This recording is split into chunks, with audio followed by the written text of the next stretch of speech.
Cela fait 2 ans qu'il ne s'était plus présenté devant la justice. Mehdi Nemmouche a comparu ce matin devant la Chambre du Conseil de Bruxelles.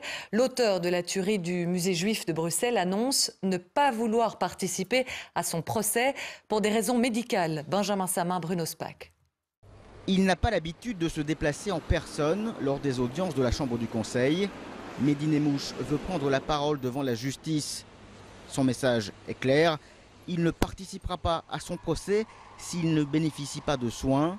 En avril, un médecin légiste qui l'a ausculté a demandé que soit réalisé un scanner et une résonance magnétique. L'administration pénitentiaire, pour des raisons inexplicables, refuse de procéder à ces examens. De quoi souffre M. Nemmouche? On ne sait pas le savoir étant donné qu'on refuse de diagnostiquer son état par d'examens médicaux. Mais il est en train de perdre la vue, il est en train de perdre l'ouïe, il est traversé au niveau de sa boîte crânienne par des douleurs insupportables.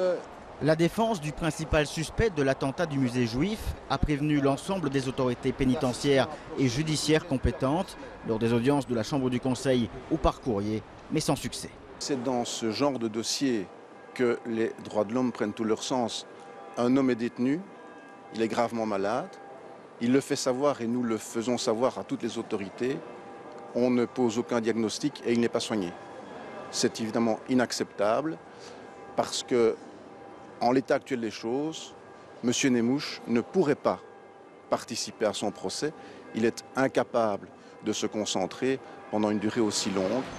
Sans soin, Mehdi Nemmouche refuse également de participer à son procès en France, où il est poursuivi pour avoir participé à la séquestration d'otages en Syrie.